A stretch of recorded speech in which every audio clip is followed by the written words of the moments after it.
Hey, good evening. Welcome to the Resilient Living Podcast. I am Jared Wilson, one of the hosts, joined by my friend Ryan. Hey, everybody.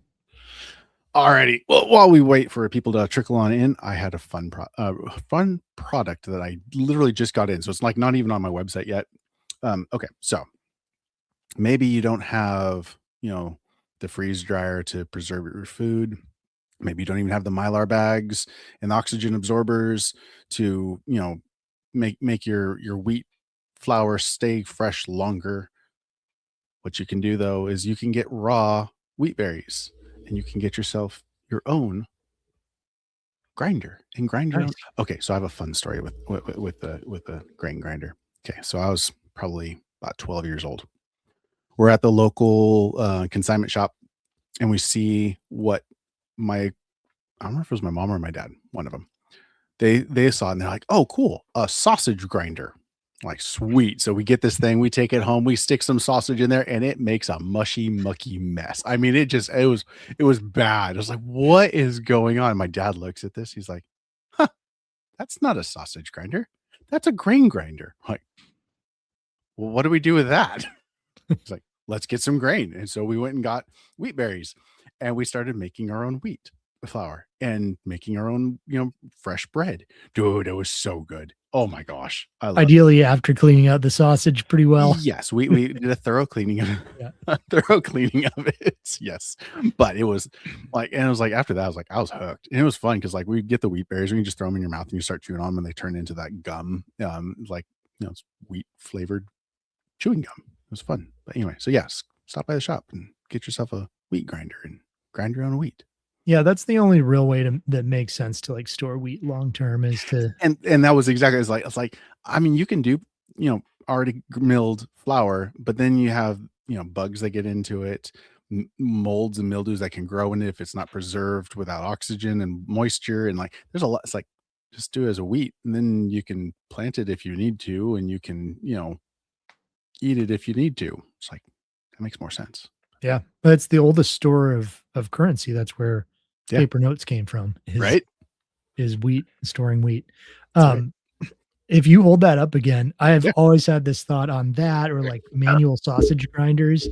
Um, it's probably not feasible, but what if you took the handle off the end and you put two like locking nuts against each other and then took a power drill, turned it on low?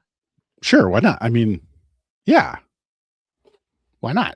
It would Yeah. work. It should And then you work. use a solar panel to keep your batteries There you charged. go. So then you See? don't have to, get tennis elbow doing that. It's just you have your kids do it. It's like churning ice cream, right? It's like, yeah, I just have the kids do Yeah. That's fun until it's not. it. Yep. That is exactly what it is. It's like having your kids make butter and they get like halfway through it and they're like, yeah, it's a little bit solid, but I'm It's not. bored. And then you give it to dad and he Yeah. finishes. Did you like growing up, we would make it in like a mason jar Mhm. and just, roll it back across the floor until it started getting chunky. And then we give it to my dad and he'd like whack it against his thigh and turn it and whack it against and like to the point where like he was like bruised. It was yeah. It's Oh, like, yeah. yeah. It seems like there's better. I mean, I get the like the learning experience Yeah. and, this is how, how we used to do things or, this is the kind of effort it actually takes to do this when we don't have Right. modern machinery. So I get the value in it, but and we'll probably do it with my kids at some point, but Oh, yeah, I buttermilk wouldn't do it on a consistent pancakes. basis. Oh, buttermilk pancakes. Mwah. With Yeah. fresh butter. Yeah. From raw milk you Yeah. get locally. Yep. Right. Alrighty. Okay. So, um, topic for this evening. So I was thinking, and you and I talked a little bit before. I was thinking about preparedness and resilient living. Resilient living. And how being resilient and not being dependent upon infrastructure is really the end goal. But even in living that resilient life and having that infrastructure of the animals and the garden and all the stuff, crap still happens. Like you still have emergencies and disasters. The random snowstorm that happens 2 days after I'm walking around in shorts.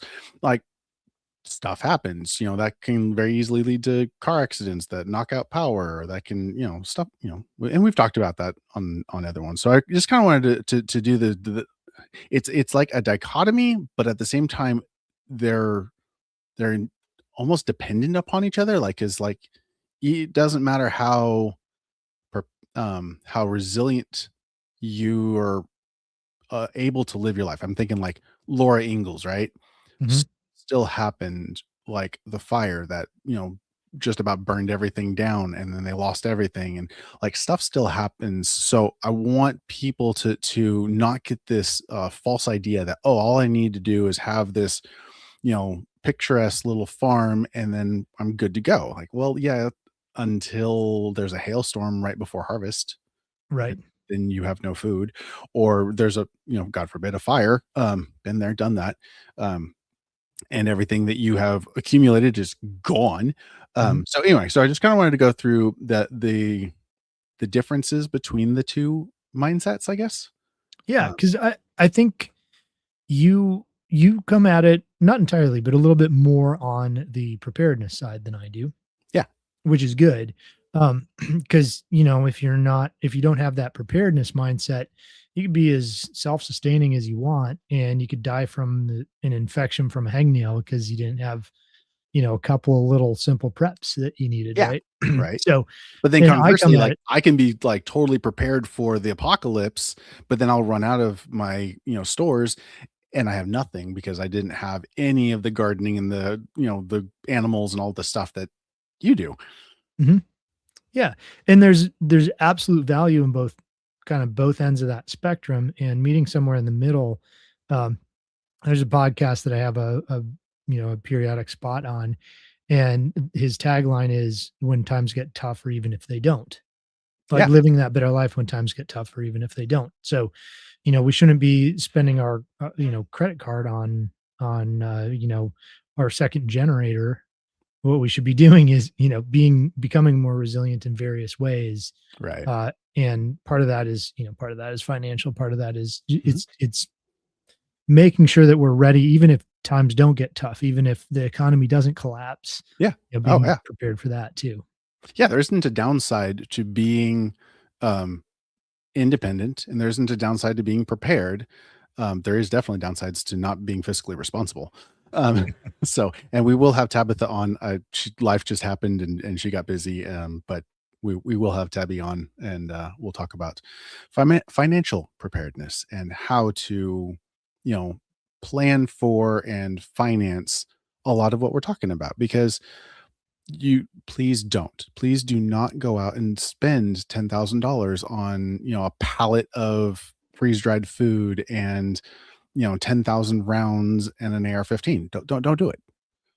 These Or are for that all matter, don't go and spend, $40,000 hiring me to work for you for months to set up your homestead that you don't even know how to run, right? Like, sure. Yeah. there's either side of that Yeah. is foolish. Yeah, those And incremental solutions are always going to be sustainable, more sustainable. I can't say absolutely, but they're going to be more sustainable and achievable, and rewarding. Honestly, when you jump into everything, everything just becomes so overwhelming, that it's, yeah, not yeah, healthy.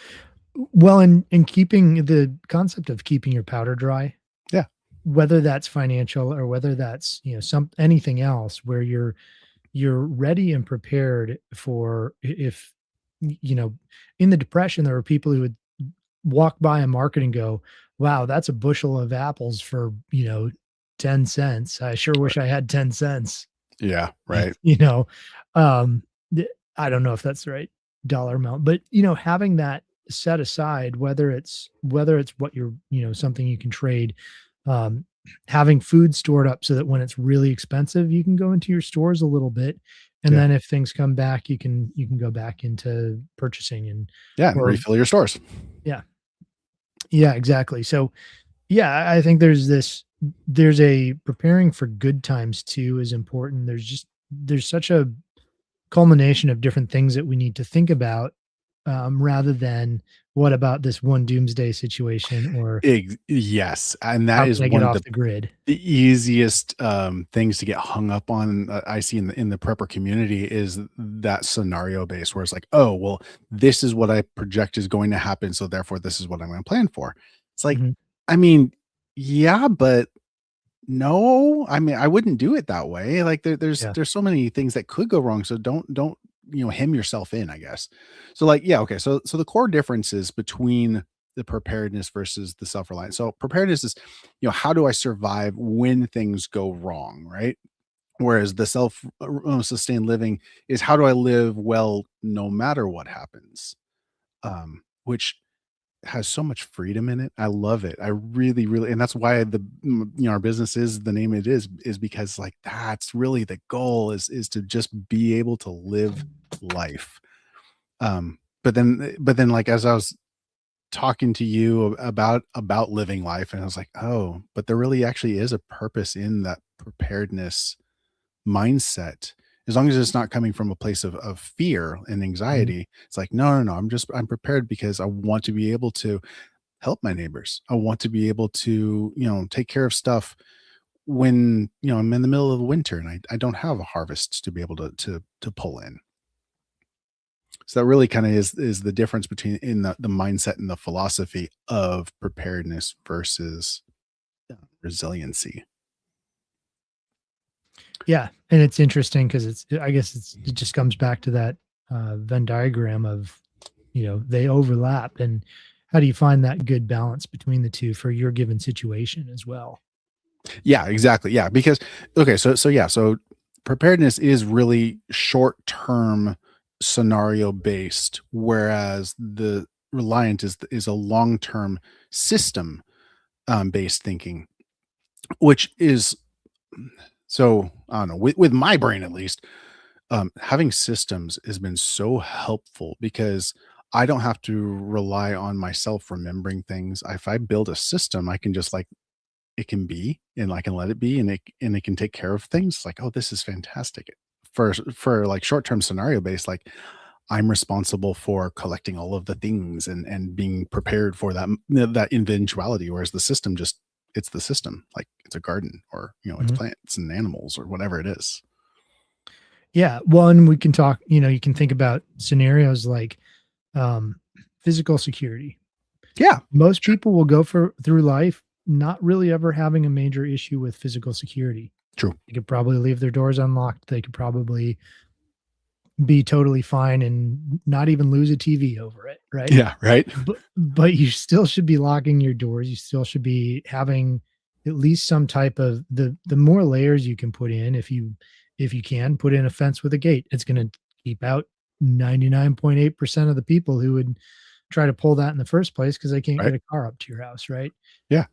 So there's little things that we can do, and that's, that can double into resiliency, and that, okay, now I've got a perimeter fence that I can keep animals in too. So Yeah. you can There you layer go. those things together. Absolutely. So yeah, so okay, so some of the things I wrote down. So the mindset and philosophy. So emergency preparedness, focusing on risks, threats, disruptions. And we talked about this a couple of weeks ago where we were doing a risk analysis basically of like what's most likely the things that would or could happen in your area. And we got some really interesting ones because like I don't know if Vic's in here or not, but like we had, you know, in him in Arizona, very different potential risks were from versus, Middle Tennessee. So that was something like that's something you have to evaluate for yourself for your area. I'm like you live right next to a nuclear missile silo, different threats. Uh, if you live in North Dakota, I'm sorry, um, Different threats like different cold. threats. Yeah. Oh, hey Caleb, what's up, bro? Research is key. Hold on, I'm gonna show that. Sorry. Research is key for preparations. Absolutely, Caleb. Mhm. Absolutely agreed. Cannot. Yes, becoming educated, and I'll go a little bit further. Not just educated, because it's really easy to get stuck in an echo chamber. When you go looking for certain issues, you can find people who agree with you. Just because they agree with you doesn't make it right. So, finding good sources, good authoritative sources to learn from is really key in a lot of what preparedness is around. Like okay, so we talked a little bit about EMPs, and there's a startling lack of authoritative sources.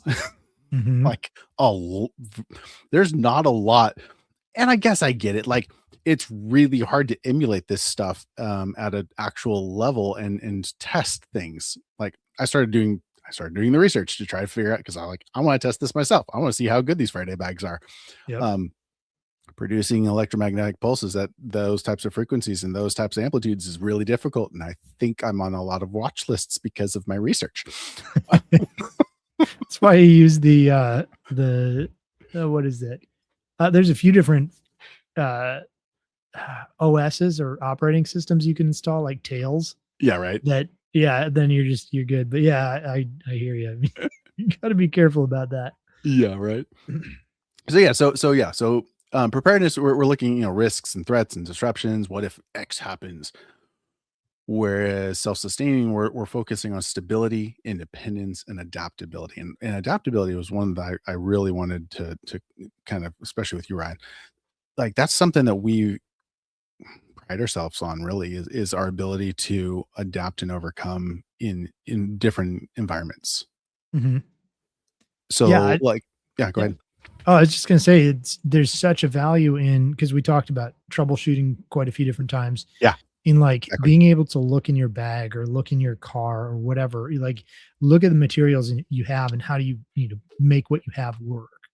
Hmm. I remember watching it was a dumb show, but it's like Bear Grylls doing one of Oh, his survival things. yes. And he used, I think it was a frozen Snicker bars as an anchor in an ice sheet for his rope to climb down. It's like, eh, Uh, but when you start to understand physics, when you have yeah, that interaction with the real world, when you know a little bit about just enough about electrical systems, yeah, um, whatever it is, most people couldn't just take a solar panel and a buck converter and just and hook it up. Yeah, hook it up and charge just about anything they want. And it's fairly simple to understand how to do. So yeah, that like being adaptive and being able to like not just, you know, not just do the thing that you've been taught you can do, but find ways to do the things you're not supposed to be able to do. right. Um, really becomes helps you become a lot more prepared and a lot more resilient in situations you wouldn't expect. Exactly, and that was kind of why I really liked the adaptability thing was because it has so much application on both sides of this equation, where our ability to be adaptable works in both preparedness as well as resiliency. Yeah, well, and to be able to step back and go, what is the subtlety of the thing that I'm doing wrong that's not allowing this to work oftentimes is really valuable too. Yeah, Um, Simple example is I've set people up or I've, talked on YouTube and gotten kickback about like using wood chips in a chicken coop. And I've got a little tiny chicken coop with anywhere from about 15 to 18 chickens and a couple of ducks, yeah, goose, all that. This little tiny, I think is it like it's like 3 or 4 by 6, so tiny. yeah. Um, I clean it out once every 2 years, and it doesn't smell, it doesn't get gross, but there's subtleties to it, and so people will say, "Oh, you can't do that. I've tried it." Like, you can't use wood chips. I've tried it.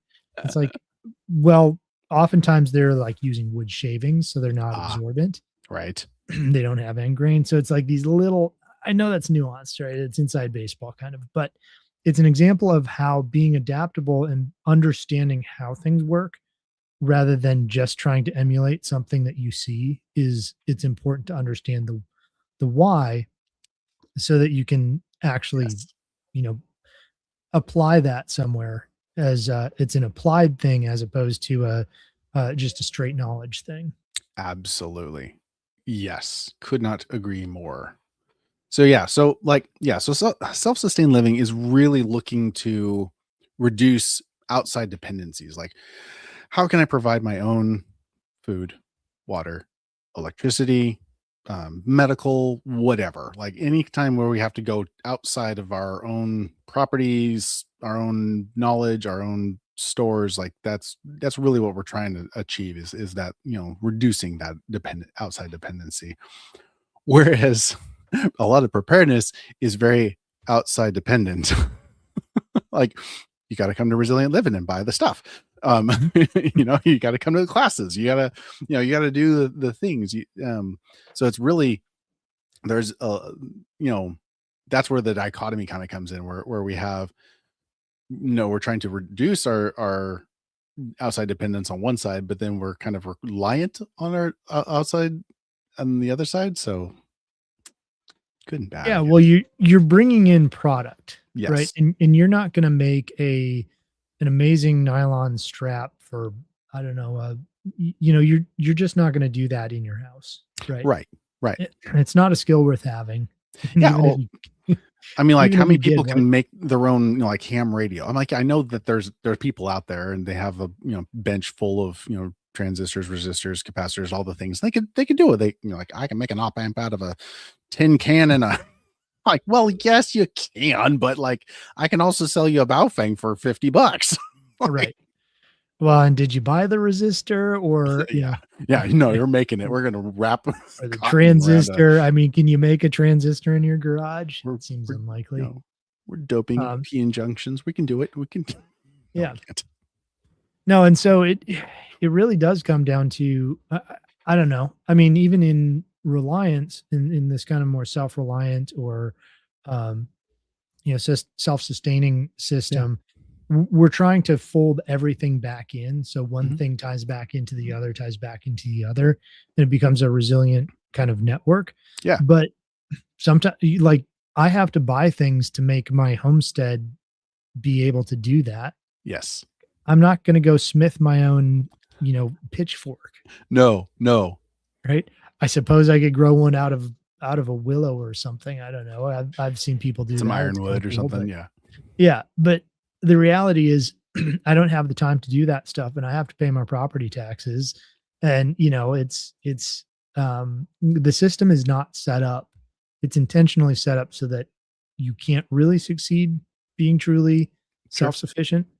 Um, and so outside inputs make sense. Outside inputs make sense. And there's okay, so let's go back 150 years to where there wasn't a lot of that um the system being turned against us. They still would go to the neighbors, they would still go to the smithy, they would still go to the lumber mill a lot of times. They didn't always, make their own boards. I mean, yeah, they did to some extent, but not always. So that and my concern with a lot of the homestead content I see on Instagram and on TikTok is it sells a version that isn't sustainable, and isn't necessary. Like Mhm. if you were to reduce your outside dependence by a few percent, the impact to yourself, the impact if everybody were to even just reduce by a few percent, oh my gosh, entire infrastructures would have to shift.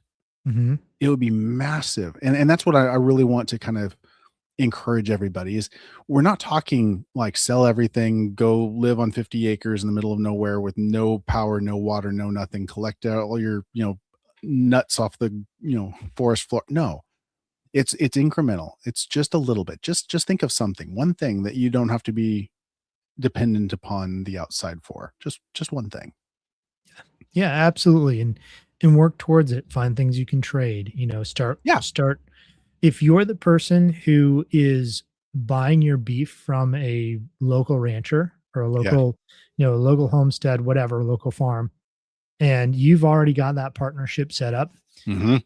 if beef becomes extremely hard to get, they're not going to sell to the outside person. They're going They to already sell know to the you. person you already know. They already know. Yep. So start there. You're not even doing anything other than instead of buying your beef at Walmart, you're buying your beef from a local farmer. You're Yeah. supporting them. You're The supporting a price local farmer. Awesome. the price is probably better anyways. It, it Unfortunately, yeah. yeah. Though even if it's more, it's worth it. It's a better product. but you're supporting somebody local, you're building a relationship that's actually going to matter for you. It's in one sense a very real practical preparedness thing that you can do. Very. Um, so even if that's it, but I always try to sell it this way as well for those who are worried about,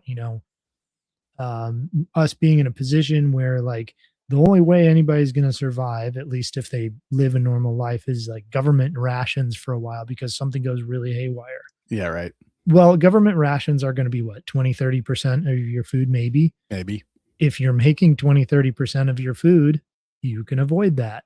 Yep. And you can, now you don't have to, I don't know, get the, or whatever else Or whatever. Yeah, exactly. whatever Whatever's else next. is required to get Yeah. the food. Now you can avoid that because you've done something to make yourself healthier that's better for you in general. And now you're producing that maybe 20-30% of your food. Right. So yeah, it leaves you better off, but it is in one sense a level of preparedness too. Yeah.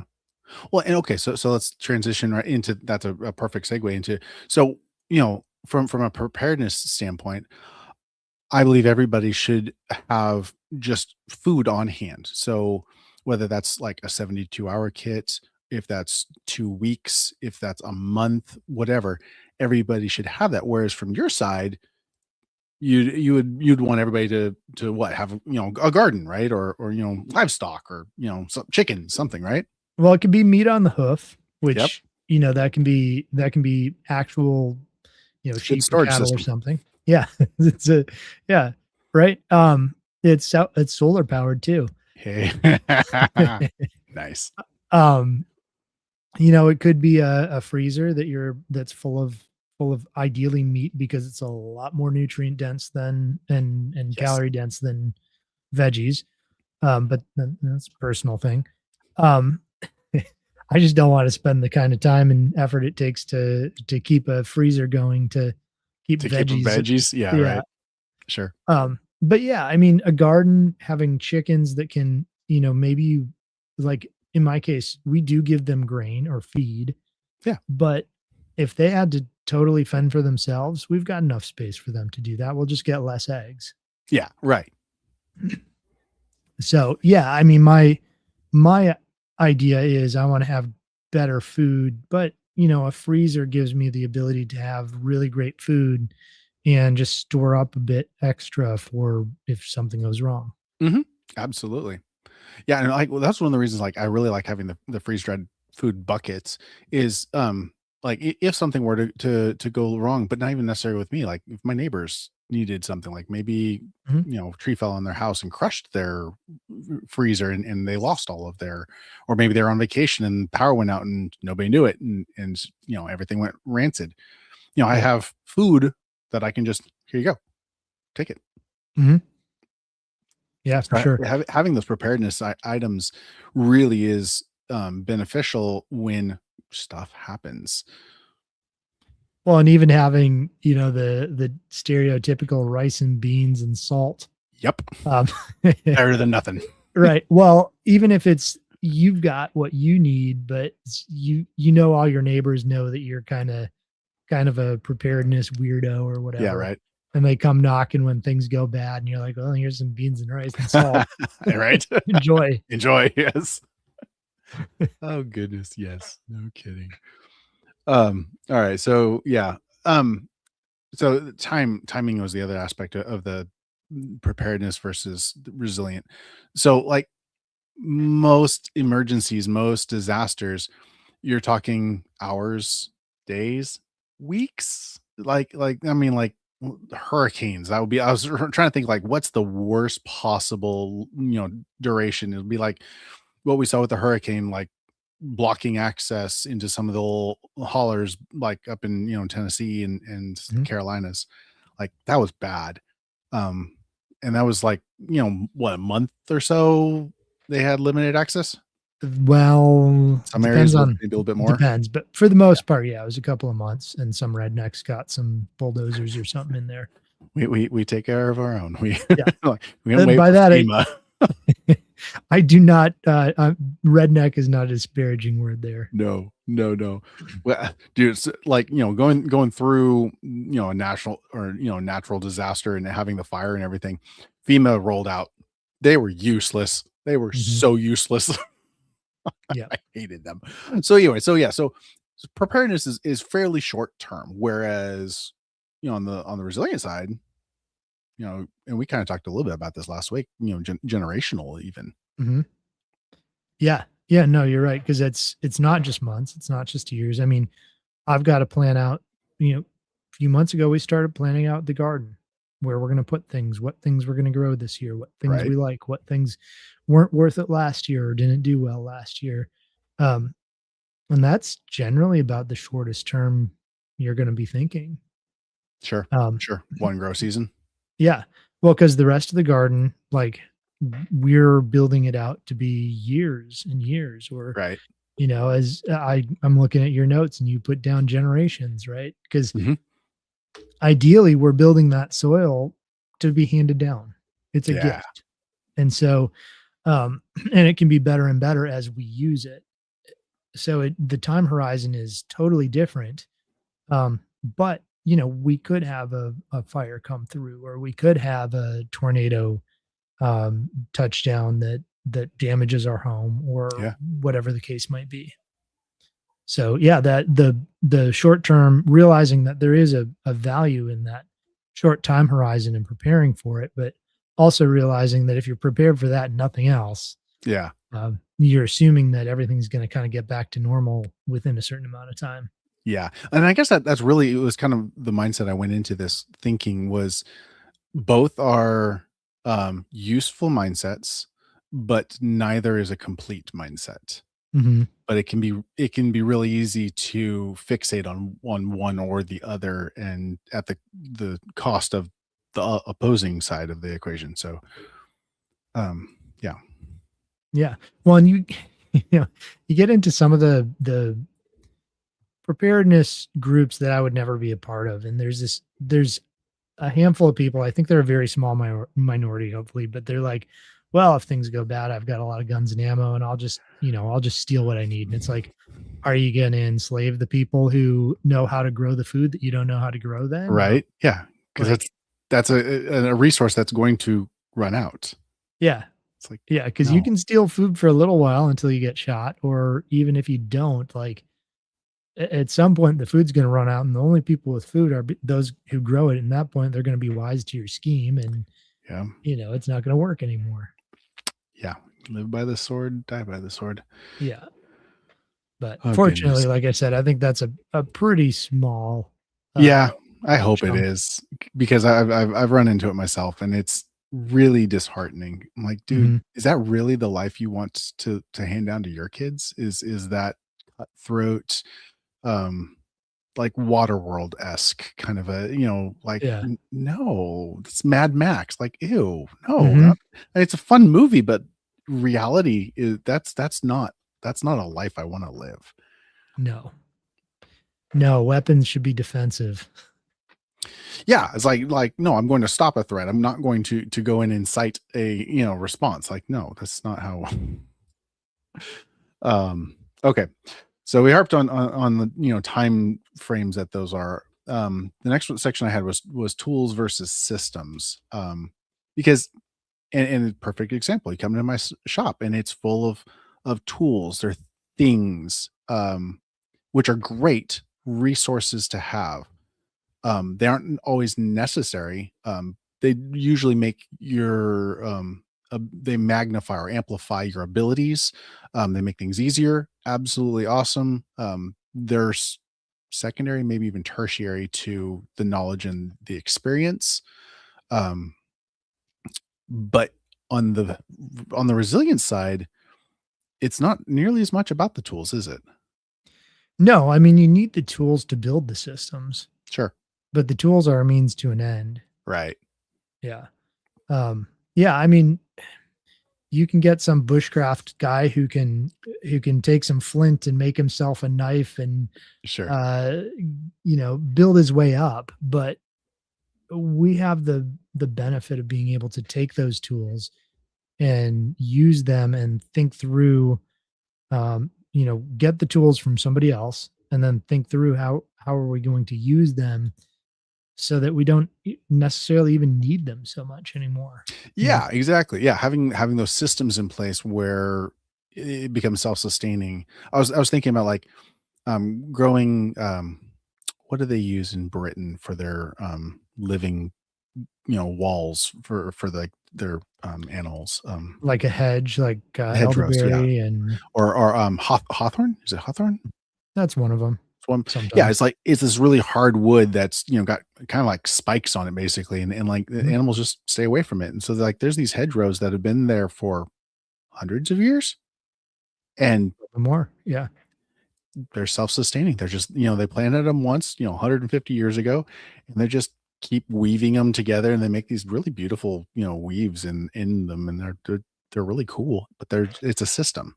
Yeah. So here, at least in the South, I forget what zone they peter out at, probably zone 5, but we've got bodock, Okay. also known as Osage orange, also known Oh, as hedge apple, also yeah, yeah. known as there's like 10 different names for it, but Right. um, it's a it's a very hard wood that has a tendency to curl down, Okay. and it will The tip root. root So you can, itself. Yeah, okay. Mhm. And it's got these really nasty thorns. Ha. And so they're not huge, they just hurt really bad when I think they've got some compound in them that Okay. makes them hurt even more than other thorns do. So I think it was Benjamin Franklin said there was it hog tight and horse high or something like that. Okay. But you've got these balls and you can break them apart and there's hundreds of seeds in there, and Oh, you can wow. basically the idea is you can dig a small trench, put the And just seeds plant these in. along. Yeah, cover it back up, and within a few years, you've got a hedgerow. Nice. Yeah, it's not fun to manage if you need to cut Oh, it down, but sure, sure. But which is, I think, why nobody uses it, yeah. but it's in some ways, it's a lot easier than planting a fence or Well, yeah, I mean, planting a fence, yeah, installing a fence. installing one, because I Yeah, mean, yeah, how often do you have to go in and you have to walk your fence line and, "Oh, no, the cows got through that one," or, goats or whatever. You gotta fix it again and again, and, like, that's a fairly common trope yep. within yeah. Yesterday, I had to help my neighbor get her lambs back in. Like, Perfect happens all example, the time. Yeah. right? So, yeah, having those renewable systems, having those, systems like, yeah, and I guess it kinda on the equipment side of things, it's kinda like the buy once, cry once. Like, yeah, it might take Mhm. a little extra time and thought to plan it out, but it's worth it. Yeah. Yeah, well, and with systems, it's like a system will always break. You always need to have that mindset of how do I, how do I troubleshoot it? How do I break down the components to understand Right. what's going on? How do I have a few extra of the most likely things to break? Oh, yeah, sure. Just so those systems, in one sense, we're building something that's resilient and renewable. On another, in another sense, some of these things we're using some modern technologies. Solar panels can go bad, Sure. or you could leave your plumbing when it's going to freeze and Oh, yeah, have to fix it. Um, Pumps go bad, things like that. So we can do a lot of things we couldn't before, but if you do that, you need to think about how do you make sure that that's long term resilient and you have what you need, both skill, tool, and equipment wise, sure. to keep that system going. I know my cousin, he built a lot of, rock crawlers back in California, and, one of the things that he, would do is he wouldn't necessarily upgrade the U-joints because they were easy to carry extras of, and if he upgraded everything else would be fine, and that would be the failure point is the U-joint. So, It's like you a get an shear pin. exactly, is Yeah. is you could have this weak point that you intentionally leave there, but just because it's easy to replace, it's fairly cheap to replace, and you can carry a whole bunch of extras. I like that. Yeah. So, because other people may not be aware, I think a lot of people watching would be, but rock crawlers are like vehicles, trucks that are made specifically for climbing like Yeah. rocky spaces, Yeah. large rocks. High articulation. Yeah. We'd like, so like mine, I had a 94 Yoda, and I had solid axle swap the front end. So like I could twist up onto like, 60-inch rocks on one side, and the cab Wow. would almost be flat. It was I had 10.5 inches of overall lift on it. It was the goofiest looking truck. I loved it. I thought it was fantastic. It Gotta be was great. fun to drive though. It was a blast. I mean, it went all of like 40 miles an hour. It was not a fast vehicle, but it was great. The first time I went into a ditch, and it was like a 4-foot drop. I dropped into it. I was like, "Oh, I must have missed it," because my cab was still flat. I go to get out of my truck and just about fall like 6 feet straight down. I was like, "Oh no, I didn't miss it. It did exactly what it was designed to do." I was like, "This is awesome." Nice. Yeah. Yep. Well, and then for those, I'm sure everybody knows, but like on a, let's say we're using a bush hog, one of those big mowers behind a tractor. Yep. There's an intentional shear pin so that if you hit a big rock or a stump or something and the blade stops, that pin shears and you don't damage your tractor. Because that would So suck. yeah, and it's supposed to help protect the gearbox and things. But yeah, like Yeah. building in that resilience and understanding that you can build in a sacrificial piece. Maybe you build in a sacrificial piece of your pipe that will freeze first intentionally so that it drains everything if you Yeah. if you Right. forgot. Yeah. So You do a something at the bottom where you have like almost like a gooseneck kind of thing at the bottom that can just pop, and then you're like, oh, that just drained everything out. We're good. yep, exactly. All right. So So yeah, what's next? dependency versus independence. So this is kind of where like on the equipment side of things, you're kind of tied to going to replace that thing because you run out, because like freeze dried foods, unless you have a freeze dryer, you're coming, if you used them, well, you got to replace it. So you got to go back and get it. Whereas on the resilient side, you've built that system, right? Where you have the smoker or the whatever your preservation method is of choice. So that was kind of my mindset on the dependency versus independency between the two. Does that make sense? Yeah. No, it does. Well, and I think we talked before about like, what if you produce 30% of your food? Yeah, Right. right.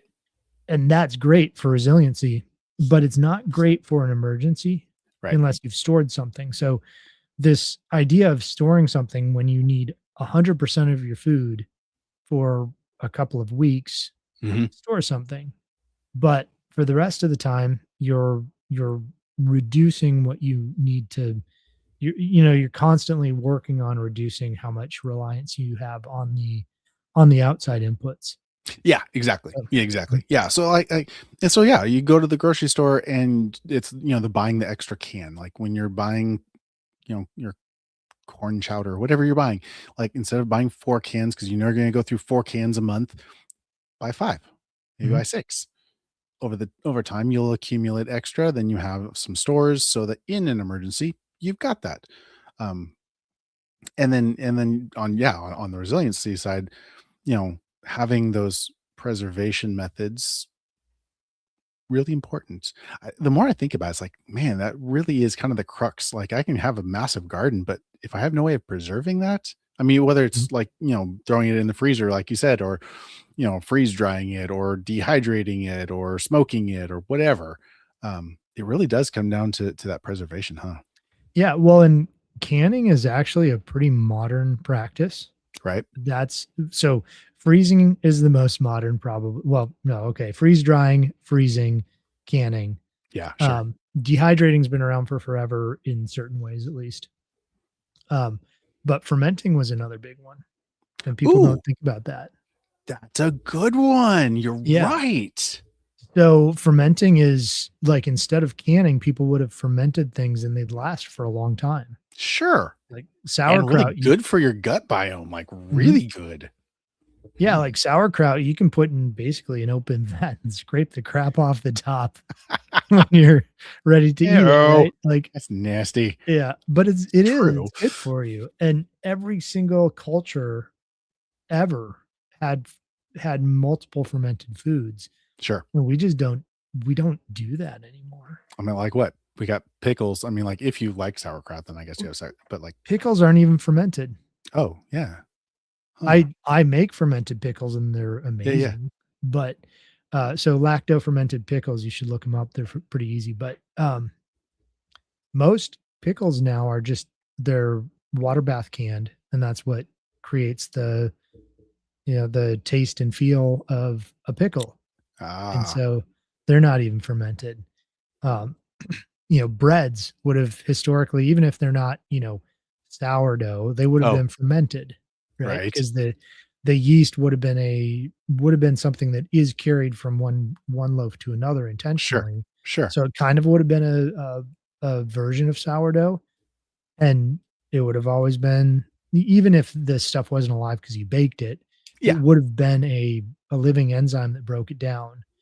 Now the yeasts they use, a lot of them are, I think they're GMO, and then you have so many, they're like, you're not, and it's not real products either. It's not something that what's in your bread, no bacterium is going to break down right, appropriately. So yeah, fermented foods are something that humankind has always used as preservation. I mean, even some meats were preserved with certain forms of fermenting.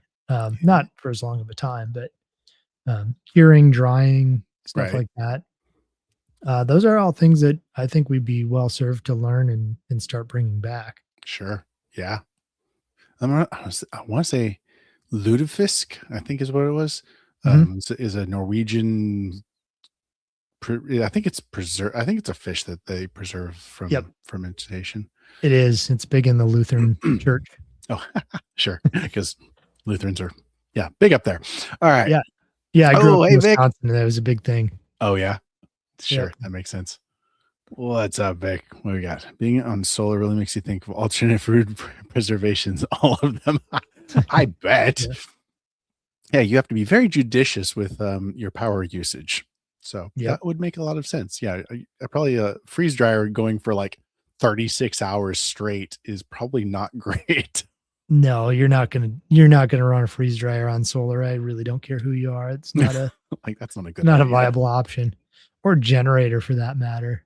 I've got a neighbor. He runs a generator. I swear it's 24/7. I hear that thing Does he all. have a natural oil, or sorry, natural gas well?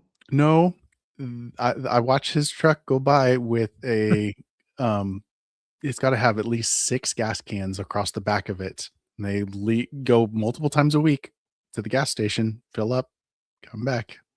Like, bro, that's a lot of money to be spending to stay off grid. Like, that's a lot. That's not off grid, because when power goes down, gas doesn't come. Perfect example that where your independence becomes a dependency when you're tied into it, the infrastructure. You're not actually free. Yeah. What if they tied into the grid, and the money they saved on gas, they could set aside until they could buy a really nice solar electric system Yeah, and not have to run a and not generator have to run a 24/7. generator. Yes. Oh, I know And it. yeah, Vic says, solar Solar. dehydrator, Nice. smoker. Yeah, Heck yes. absolutely. All great options, and yeah, smoking meat, drying meat, lots of stuff you can do. I'm all for the freezer because it's so easy, and Throw I've it in a got enough bag. solar Throw I it. can keep it up Done. running. Yeah, Yep. right. I've got these like because I worked at Midstate Motorsports, I've got access to all these like 55-gallon drums. Like I really want to make my own smoker just because like I've got them. Why not? Yep. Just wanna make sure to burn it out real well Oh and, yeah. Well, yeah, anytime you're welding, that's always going to be that case. yeah. All right. So next one was yeah, skills versus supplies. On the preparedness side of things, it's a lot of gear. I mean, like it's a tourniquet, it's communications, it's planning and all of the stuff that comes with preparedness. Whereas like yours, on the resiliency side, its skills are really more important than the equipment that supports them, huh? That's true, but I'm gonna push back on this a little You're bit. good. I like it. Okay. So Because I know there is a when lot of like, yeah, on yeah, both sides of because this. the gear on the preparedness side, you need to know how to use it if you're going to use it, right? If Yes. you haven't taken a course or at least watched a YouTube video or something on tourniquets, like Right. You're from a going to put them reputable on. source, Yeah. yeah, You're it's not going not to going to tighten be it useful. tight enough. I guarantee you. Like, I don't Yeah. care how tight you think it needs to be. It needs to be tighter.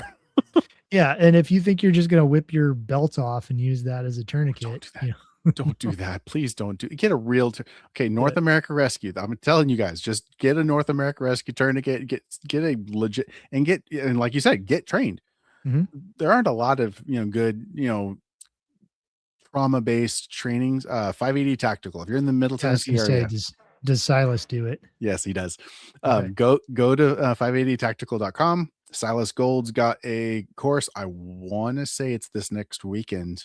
Because yes, it Cool. is this next weekend because it was the same time I'm doing my women's handgun safety course, which I was really bummed because I really wanted to take his class. But anyway, you go through his class, you get an IFAC individual first aid kit, and he teaches you how to use all of it, and he feeds you at the same time, so it's awesome.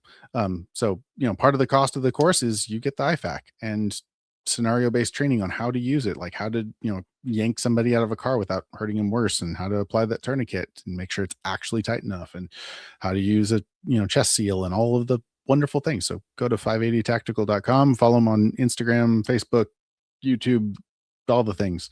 And um, if I'm not mistaken, they're feeding people like true Farm to farm to table. table. Yeah, he grows all of his own stuff. Oh, he's got a course coming up that is a full-on foraging class. He's going to walk people through his like he's got 80 acres or something. He's going to walk people around and like, eat this, don't eat that. Um do a full-on foraging class, which is awesome. Cool. So, yeah, go check out 580tactical.com. Nice. That's a great resource. Okay. So I'm sorry, you were going to push back on me. Oh, no, that was my Okay. pushback Okay. was, the equipment requires skills. And even the skill-based stuff you're talking about, I mean, it requires fencing, which is equipment, or it requires, True. you know, it requires a certain level of equipment. So there's definitely crossover there. But at the same time, I see your point. Yeah, I get you. I get you. So yeah, so I had so on the preparedness, that gear comes first. Tourniquets being a primary example, because yeah, I technically I could probably use some inanimate object, my shirt or whatever. Um, they rip. They don't. It doesn't work well. If I have access to an opportunity to use an actual tourniquet, yes, I'm going to. Yes, I can make a chest seal with some tape and cellophane. Like, yeah, but a real chest seal is a whole lot easier. Um, like if somebody was in fibrillation, like I'm going to use a defib. I'm not going to use do the MacGyver 12-volt battery. Grab them with some jumper cables. Don't Yeah, do that. because 12-volt batteries are really going to give you enough Oomph. Yeah, voltage to plenty of amperage, not a yeah, whole lot of voltage. no. Yeah, so like yeah, so and gear is really important. And it's worth getting good gear. And we're going to do another podcast here in the next little bit about Gucci gear and the pitfalls of chasing brands instead of quality. But it's really truly is an issue when you go after a name versus just something that is reliable, because then you end up spending money on a name instead of maybe getting the equipment and the training that goes with the equipment. Yep. Yeah, well, and that's a really great point, having uh, that reserve. If you can afford the more expensive thing that doesn't give you any meaningful value, Right. now you can take that money and put it towards something else to make yourself more resilient, and maybe that's Yeah. training. Yeah. Oh, Because absolutely. Well, okay. So Tabitha, who's going to talk about financial stuff, she was here yesterday, and we were talking, and she was asking about concealed carry, and she's like, well, how much should I plan on it costing? And then we were talking about like, okay, we'll take the total cost of the gun, the ammunition, the training, and amortize that across a year, and then that figure so that she could figure out exactly how much per month to set aside.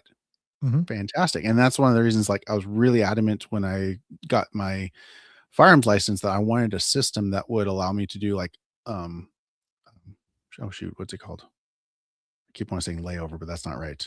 Layaway, Mhm. because I don't want people spending money on credit cards that they don't have. I would much rather you come in every month and just pay a little bit towards your whatever, so that you can get that thing in the end without having to pay all this money to interest instead of just directly to principal. Because that's what's important to me. Is I want you to be able to come in, get the item and all whatever is needed to support that item to achieve that end as possible. And I don't want you spending money on interest. That's stupid. Like, Right. why would I do that? So yeah, that's really important. And we've talked about that. It's really important to me that your money goes as far as possible in my store. Mhm. Um, and so yeah, so that's kind of okay. I'll get off my soapbox. No, I love that, and that's, that's why we work together is, and do this together is I know that I can when people see you on my YouTube channel and they go, "Who is that guy?" and they look you up, I know that they're going to get somebody they can trust, and so man, I so much appreciate the way that you approach people on that, and that's why I keep mentioning the whole, you'll turn somebody down who comes in waving a credit card at you. That's right. I mean, it's not that I don't accept credit cards, but we're gonna have a Mhm. conversation first. So Right.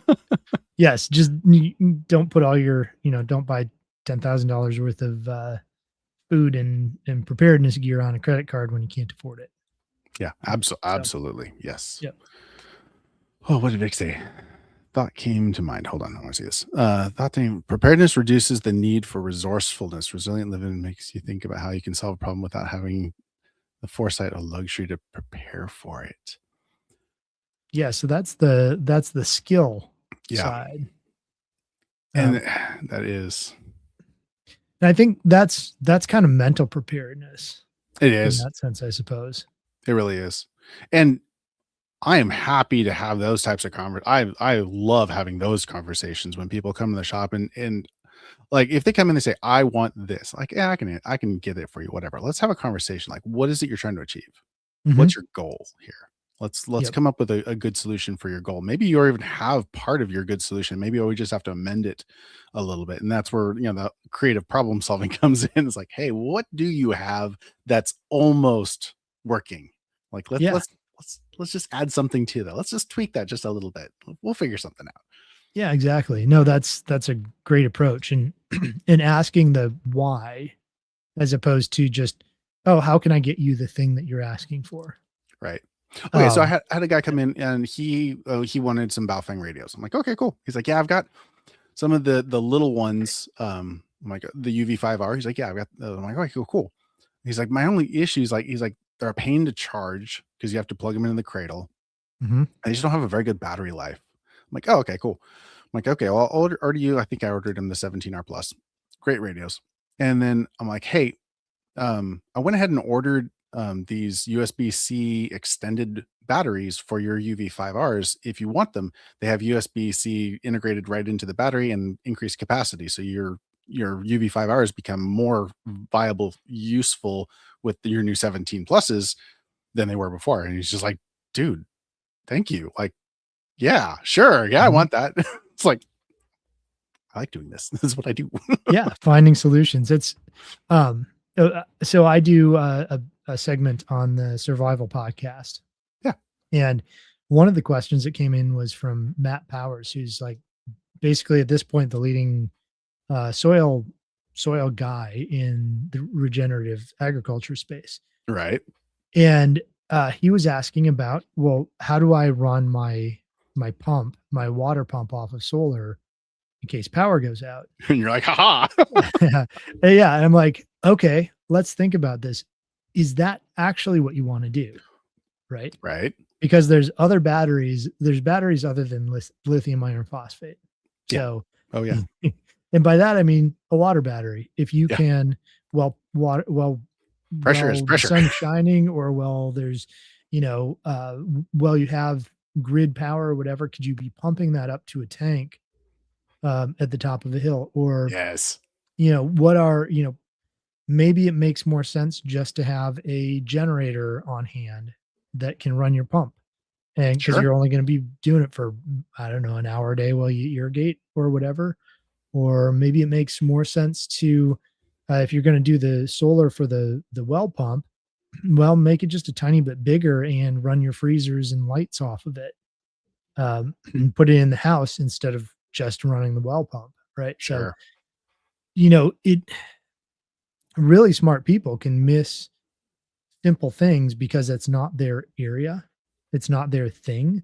Yeah. And so just asking the question, well, what are you trying to accomplish? Not here's the thing that accomplishes the thing that you're asking about. Right. Here's the product you asked me for. It's, you know, not to get in your business, but what's your intention? What are you Yeah. using it for? How can Well, I help you make sure? and I get to do that, which is great because I get to do that all the time whenever anyone comes in. I cannot tell you how many of your cards I've given out or Silas's cards. Like people come in like, "Hey, I'm looking for equipment." I'm like, "Oh, okay, cool. What are you up to?" "Oh, we just bought 5 acres and we're trying to." I'm like, "Hey, so I've got this friend." Because I don't have the expertise that you have. So you become the commodity that I get to sell. Basically, it's like, hey, I have a friend. He can Yeah. help you. Well, and it's vice versa. Like I did a consult for your like neighbors just across, Right? literally across the highway there. And Yeah. I'm like, hey, Hey, do you know what resilient living is? And they're, that's funny. you need to talk to Jared. I was And talking to somebody and they're like, yeah, I come and I sit in the parking lot sometimes, but I refuse to go inside because I know I'm gonna want everything and I don't want to spend all my money. I'm like, okay, that's valid, but please come inside anyway. yeah, just come in and talk. But yeah, I mean, if I can point them to like there's so many people up in your area when I do consultations and they've got kids, I'm like, have you ever gone to the Spencer Library? Oh, dude, right? And they're like, why would I go there? Like, well, let me tell you, Yes. you are missing out if you don't. Yeah, if you are Or in the Spencer area, please go to the library, and yeah, yes, it's or such an somebody's like, I amazing want to get resource. some goats. I'm like, do you know Bradley Bleedsdale? That's right. Oh, Yeah, or Brad. for training. There's so many amazing people up in your area, but it's really cool to be able to have this constantly growing network of trusted people that you can point somebody else to. Oh, yeah, absolutely, and that's really I mean, like, we've got, what, 8 people in here right now. Like, that's really what you guys are all about is we want you guys not only just to talk with us, but really to talk with each other and to build up the community because, you know, look at each other. You guys obviously have something in common. You already have this, you're already looking for information on preparedness or on regenerative living or on whatever your little niche of this, topic is. That's fantastic. Like we really need to get to know each other. Mhm. Yep, Okay. absolutely. So the next section I had was failures. So, and we've kind of already harked a little bit on this because, like, in the preparedness world, like, I don't care how well prepared you are, it's going to run out. Mhm, And whereas like on the resilient side, it's literally designed to be as self-sustaining as possible. I mean, that's the whole idea of the food forest, right? Where it's just like this self-propagating system that just exists ad infinitum, mhm. That's the intention, at least. right? Did you know that they've found like somebody started doing some really careful research on the Amazon basin? I was actually thinking about that when I was when I was doing this. I was like, because I'd heard that the Yeah, Amazon basin was intentionally built as yeah. a food forest. Yeah, they can tell that it was cultivated as a food forest, to produce. And a lot of the prairie fires and other things that Native Americans did here Right, had the same effect where you keep a savanna that would otherwise start to overgrow. And that was kind of needed because the North American megafauna were gone. And right, so these prairies wouldn't sustain themselves if you weren't doing consistent burns and, pushing animals in certain directions and things like sure. that. So yeah, it's these systems really can, not that my, 1 acre of food forest is going to last thousands of years, but it may influence the ecosystem around it in such Yeah. a way that it is beneficial. Yeah. That's So kind of the hope. Yeah. yeah. But yes, I think we kind of covered the concept of the failure modes and how Mhm. each of those relate. Do you want to kind of cover uh, relationships, the relationship with environment and how Yeah. that So like, plays your out? yard kind of just leads right into that. So like on the preparedness side, it is fairly often a defensive position. Um, where we're protecting against environment, where we're protecting against bad weather, we're sheltering ourselves, hunkering down. Whereas like on the resiliency side is learning to commune with, or however you want, not to be all hippie about it, but how to work with nature, I guess. Hmm.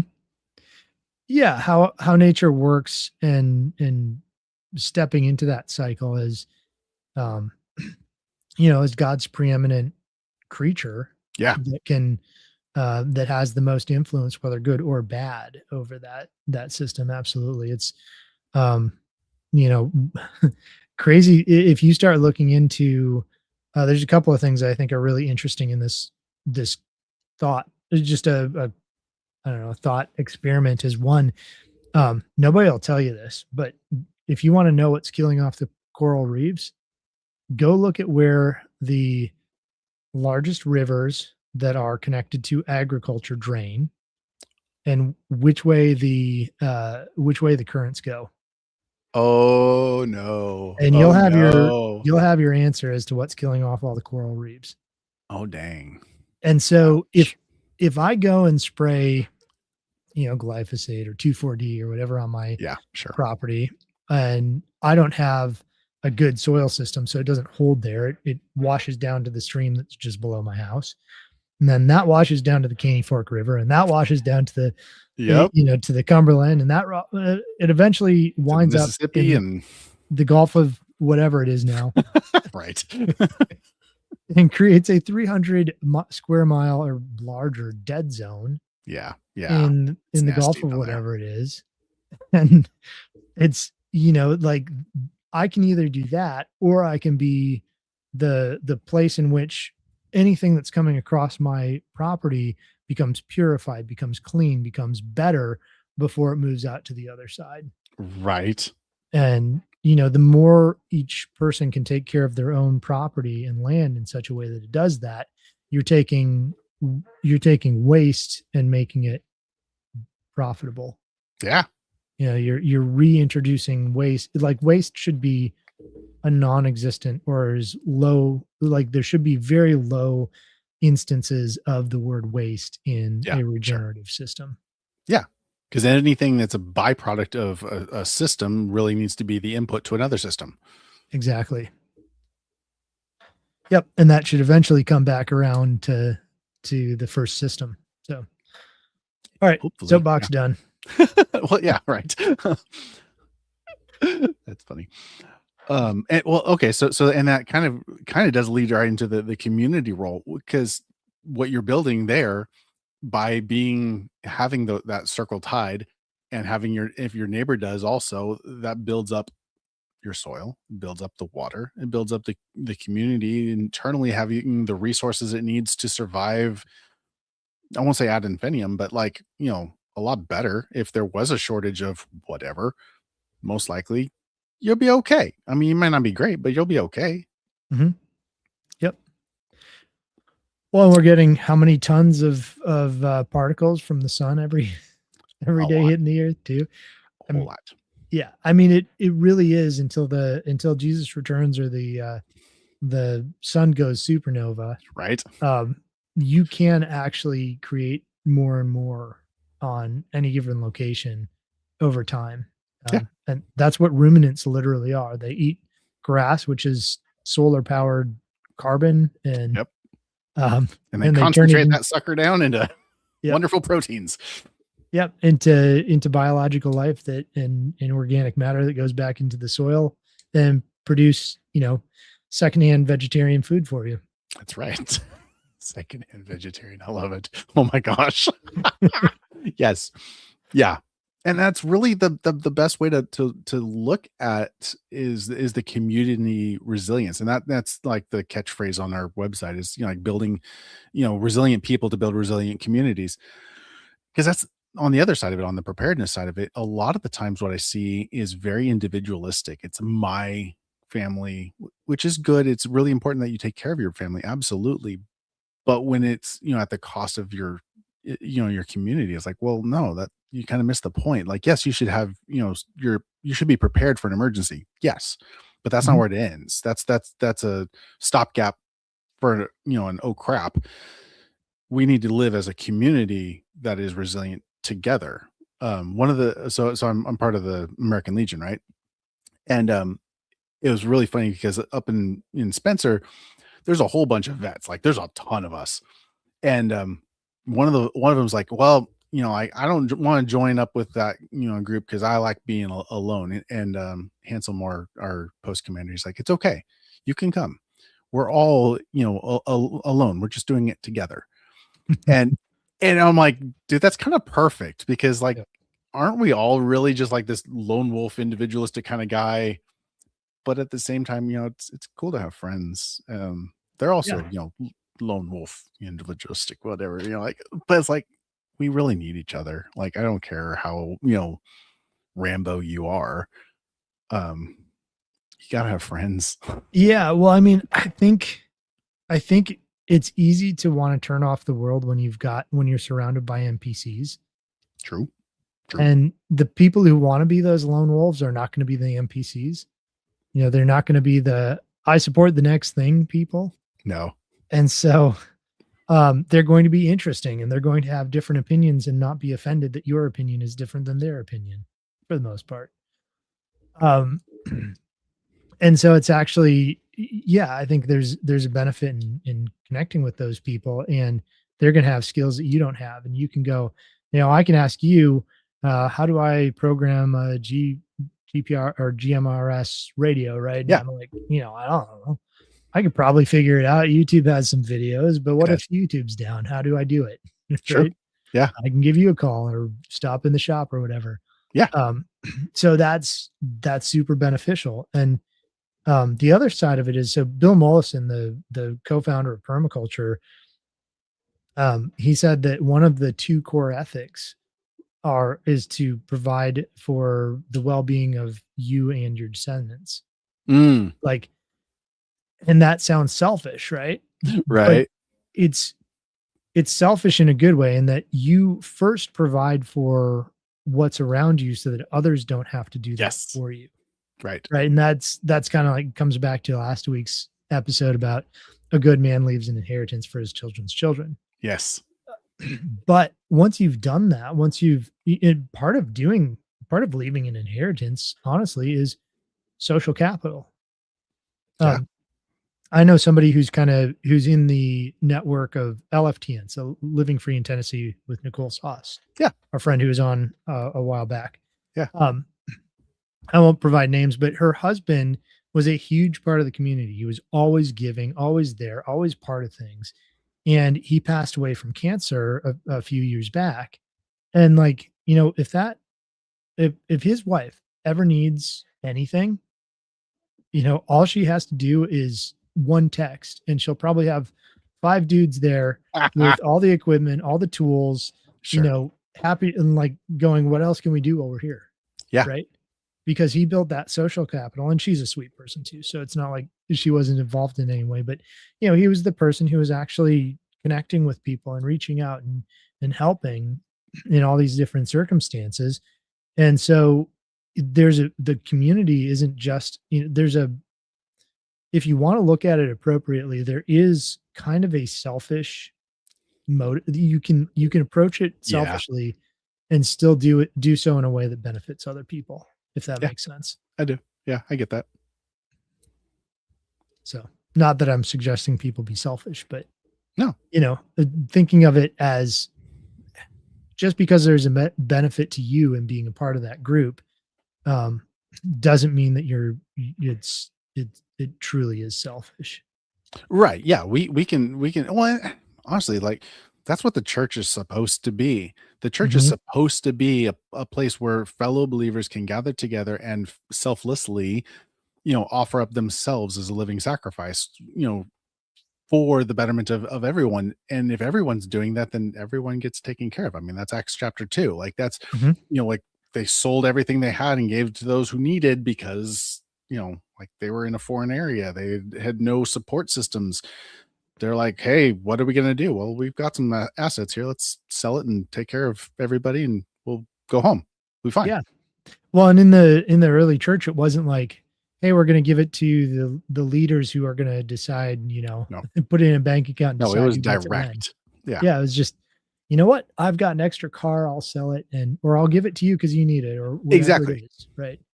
Um, yeah, I've long argued with lived in Minnesota for long enough that I had a lot of, left-leaning friends Yeah, who were Christians and genuine Christians, and, yeah, um I would get in these conversations with them about like, okay, their thought was, well, as a good Christian, I should vote for government taking care of people. I'm like, sure. no, government is taking the place of God, right? Yeah, And demanding everybody's money. And the tithe is now everybody, whether they believe something or not, rather than and so Christians basically have stopped and churches have stopped stepping up and taking care of people in the yeah. community because, well, government will take care Government's of it. doing it. Yeah, right. Yeah. Yeah, it's one our church is one of the few in the Cookeville area that still has, like, an actual benevolence. Like, you can come by the church, you have to call ahead, but you can come by the church and, say, "Hey, I'm having trouble paying my electric bill," or, "Hey, Mhm. I'm" whatever, and we have like, that is a big part of when we take money every week, that is a big part of where that money goes is into that fund to Yeah. take care of people because it's an important part. And yeah, Vic said he's like, yeah, the Mennonites, they are a community like that. And Mhm. I've been blessed to get to know a lot of Mennonites in this area, and they are some phenomenal people, and I love them. They're amazing, and they really would. They would do whatever. I had a flat tire, and I had a couple of the boys jump in their gator and drive up and help me get it off the car. They threw it in their gator. They took it down to their shop. They plugged the hole. They brought it back. It was like they just took care of it. They're like, "No, no, we got you." It's like, Yeah, Pack Rat. I don't know if he wants his name actually used, so we'll go with Pack Rat. Pack Ratit says the lifeguard principle. You have to be a good person before you can help anyone else, and that's true. I think if you aren't a genuinely decent person, you're just your intention and your motive for helping somebody else is going to be wrong. yeah. Well, I mean, like, what do they say on an airplane? Like, you put the mask on yourself before you. There's a reason for it. You're not going to be very effective and helpful to the people around you if you're gasping for air. Mhm. You need to make sure that you're squared away, to be a resource to the people around you, and that's absolutely applicable in preparedness and in resilient living. Yeah, well, and I think there's a lot of people who have I think our culture leans towards learned helplessness, Yes, yes, and, if I can't get it our whole school system is based on, if you don't have the right answer, and the right answer being the one that's in the back of the book, um, you what? know, you don't you There's an you're answer book? What? I was homeschooled. yeah, you're wrong, and it's like, well, maybe not, and even if I am wrong, so we're graded on, how well do we get used to being graded on how well do we parrot what we're told we're supposed to parrot, Right. um, and that doesn't necessarily put us in a good position to do anything, especially try and fail, which it's really important to try and fail while times are good, while things are easy, Amen. so that you're ready to, the time to learn how to use a flint and steel is not when, when you're stranded in the wilderness freezing to death. Right. So, and because you're going to Ask my fail. son about lighting a fire with a ferro rod. He hates it. He's just Has like, he "Oh, made dad, it we." yet? No, he hasn't. No. He's like, "Oh, we got this ferro rod." I'm like, "Go for it." Try it. Yep. Tell me how that works. He's like, Dad, I can't get it. I'm like, no kidding. It's a pain. Like, Yep. It's a lot easier to use a blowtorch. sure is. I've still got pictures of, had a wood stove, basically every house I've ever lived in. And I'll sitting there with a propane torch, just That's make, a lot easier than putting in all the paper and exactly. stacking all I'm the like, no, that's twigs. stupid. Let's just use Yeah. a blowtorch. Yep. Fine. I'm on board with that. I grew up with a wood stove and we did not use I don't know why, because I'm sure my dad had like 10 of them, but we didn't use a blowtorch. It was newspaper because that was a thing Right. back then. So my Right. parents would get stacks of newspaper from the local grocery store, like the day old newspaper. Yes.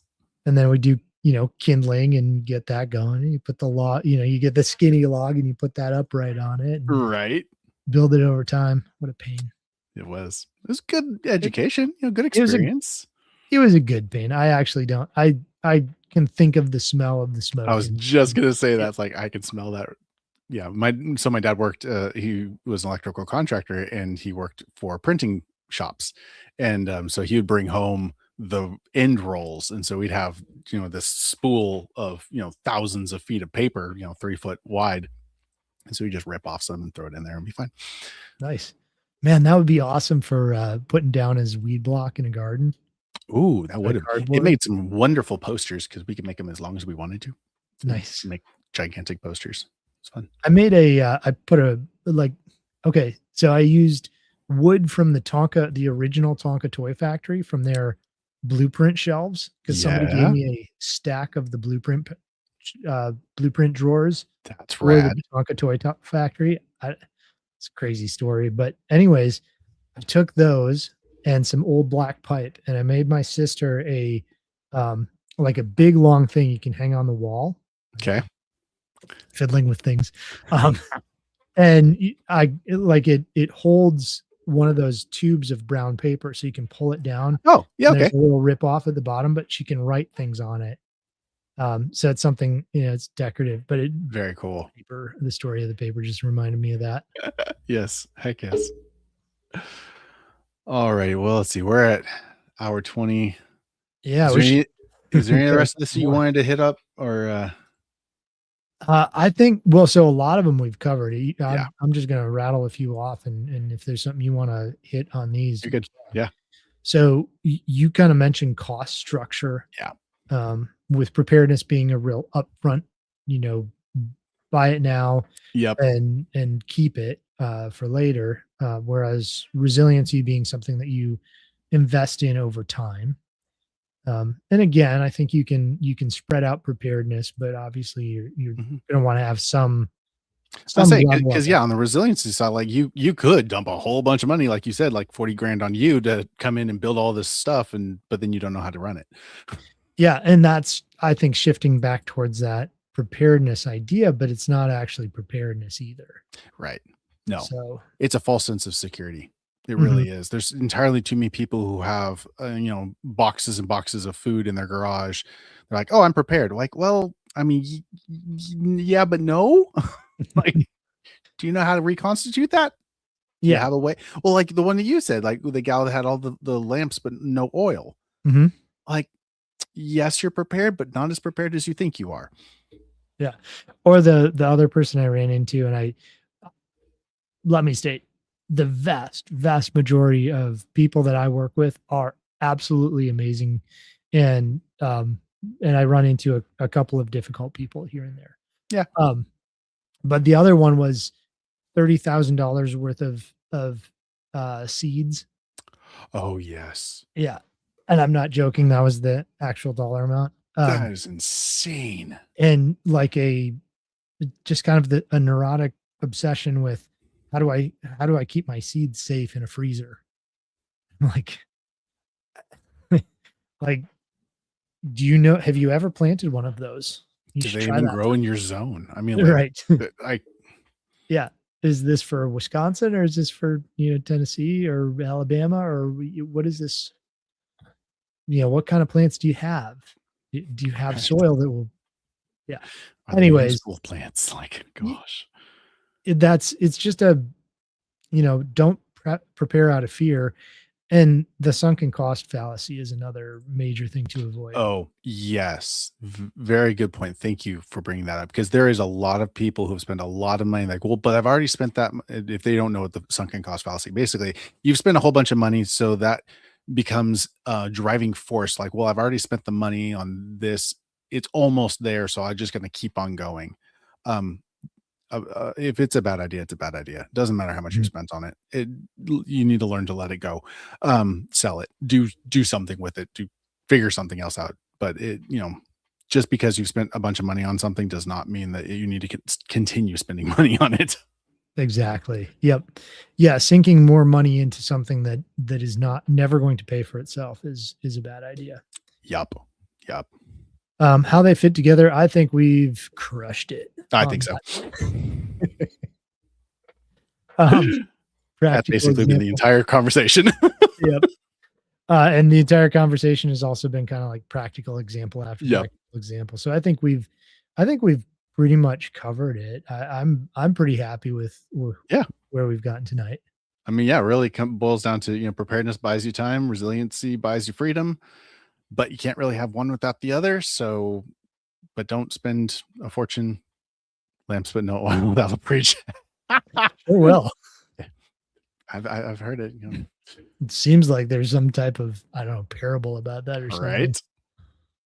I actually got to use that one on myself when I was running out of the my town burning down. My Volvo was almost out of fuel. I'm like, okay, God, if you can keep the widow's oil lamp burning, you can keep my Volvo driving, and he did Yep. for 4 That's hours. wow. That's awesome. Yeah, I'm a believer in modern day miracles. So, Oh yeah. um, yeah, that's funny. What was I gonna say? Oh, I had a thought on that, but I guess it doesn't matter because it's gone. Alrighty. Well, you want to tell them where they can find you and follow you and do all the things? Yes, and my thought was when your when your fuel gauge gets to halfway, fill it up. Fill it up. Yes, that's been a running rule in my family for a long time. Is halfway is empty, Mhm. because you never know when you might need that extra half. Yep. And there's a lot of fuel pumps that are in your fuel tank, and if you run them low repeatedly, they'll burn out, and they're a real pain and really expensive to replace. So Mhm. Yeah, pragmatically, just keep it on the top half. I don't know if you've ever seen it, but like a bumper sticker or a fuel cover sticker where it's like a gas gauge on empty and there's a stick figure like trying to pull it Trying to back. prop it up. Yeah, and I'm like, y Aw. I'm not trying to be mean here, but is that not like the perfect illustration of the poverty mentality? Right? 'Cause Yeah. you're not saving any money by not getting gas earlier. You're No. gonna use the same amount of fuel. Yep. Um, like, you're just putting yourself in a position where maybe you're now going to have to walk to a gas station or be unsafe because 'cause you're stuck on the interstate because you couldn't make it to the next exit, or, Yeah. Right. like, be late for something because now you have to stop for fuel when you otherwise wouldn't have to, or whatever. It's like just a slight change in mindset. You're not gonna go any further by trying to push how far your vehicle can go on a tank of gas. Right. Right. Um, so anyways, that's soapbox done again. Alrighty. So people can find me at There you go. thehomesteadconsultant.com. If you're watching this on YouTube, it's likely on my channel, which is if you just look for the Homestead Consultant, I put out what I think is decent content on Yeah. DIY type homestead stuff, Your technical your stuff. laser one's cool. Go watch the laser one. It's good. Oh, thank you. Yeah, YouTube is YouTube's shown it to like 70 people last time I checked. I'm like, come Oh, on, guys. yeah. Go watch Um, it. Go share it with your friends. The laser one. It's cool. I thought it was good. Yeah, how to use a laser level in permaculture design. So, where can people find you, Jared? Okay. So I am Go Jared to his Wilson. shop. Go to my shop. That's Come to my shop. that's the So yeah, answer. honestly, if you're anywhere in the Sparta, Spencer, Cookville area, I'm right on 111, halfway between Sparta and Spencer. I got a little store. In my store, I've got a lot of the stuff you see behind me, backpacks and medical kits and freeze dried foods, knives, not guitars. Those are just my guitars because I'm a guitarist. Anyway, um, come in. We can talk about guitars too. I don't care. but I have food. I've got books on all of the things that we talk about. I'm still working on the firearms thing. That's been just the most ridiculous. Anyway, still working on that. In the interim, you can come by the shop, or you can follow me on Facebook or Instagram or TikTok. Though I don't really post a whole lot on there. I tried. It's just I don't know. My brain doesn't work well in that whole social media thing. I'm working on it. I'm trying. I liked when you're doing, like product spotlights. I thought that was Yeah, I it was one of those things like I want to get back into it. As soon as I get through the firearms thing, I'll have a lot more free time to be able to do things like that. I even I set up my desk like here to do that, and then I just haven't. I've got like cameras and like anyway. So you can follow us on Facebook. And yeah, make sure you follow, hit that follow button, the like button, because Facebook and YouTube just absolutely just crush my especially mine. I don't know. Has yours been doing better than it was?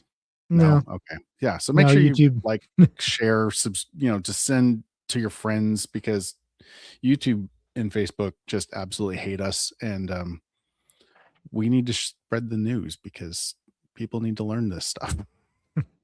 Yeah, I don't know what happened. YouTube really liked me for a little bit there, and then they're like, we figured out who you are. Yeah. Right. Never mind. Yeah. Alrighty. So So yeah, follow us. We do this every week, Tuesday, 7 o'clock. So yeah, catch us next week and we'll talk about other things. Not sure what other things, but we'll figure that out. yeah, we'll get there. Have a good night, Alrighty. everybody. See ya.